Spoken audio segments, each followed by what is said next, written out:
isip na nananahimik. Kaya ito di na naman makatulog, anumang pilit isarado ko man ang aking mata. Malamang magagandang imahe mo na naman ang aking matatanaw. Ano ba talagang dahilan ng iyong pagmumulto sa isip ko? Mula ng relasyon natin ay pinutol mo. Patawad sa lahat ng aking mga pagkukulang, at sa relasyon nating tinuring ko na isang laro lang. Kung pwede lang sanang ibalik ang pag-ikot ng orasan, ilalagay ko sa panahon at mga sandali kung saan hinuhuli ko pa lang ang kiliti mo. Gusto kong ibahin ang dating naging mali ko na motibo. Kung hindi lang sana kita sinaktan sa aking mga pambibilog ng ulo na lagi mong sinasakyan. Ngayon ko lang natanto ang iyong tunay na halaga. Bakit ngayon pa kung kailan wala ka na?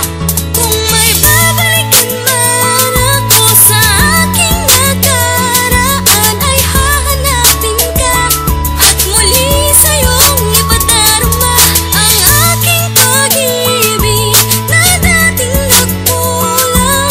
Kung may babalikan man ako, ang pipiliin ko ikaw. Ang iyong paglalambing at pag-aalaga, at lalo na ang pagbabawal mo sa akin na gumala. Wala nang sumusundo sa akin sa tambayan. Tuluyan mo nang ibinigay sa akin ang kalayaan. Sa dami ng aking mga babaeng kinasama, ba't ikaw pa ang aking pinaluwa at pinaasa? Hindi man ako naging mabuti, sana'y unawain kung ang isip ko nooy sarili ko lang ang unahin. Ngunit ngayong nahanap ko na ang iyong buwang pangako na ako'y babawi kung pagbibigyan mo lang. Pagkat kung may gusto man akong balikan sa nagdaan, yun ang panahong aking katalaya. Bakit ang nakahagda? Talagang nasa huli ang panghihinayang sa mga bagay na sinayang. Wala tayong magagawa sa kadahilan ng di na kayang ibalik sa dati ang nasirang tiwala. Pero kung sakali man ang mali ko'y akin nang itatama. Kung may babalikan man ako sa aking nakaraan, ay hahanapin ka at muli sa'yong ipadarama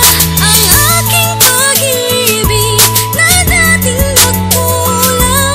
Kung may babalikan man ako, ang pipiliin ko ikaw. Sayang naman ang mga sandaling kasama ka.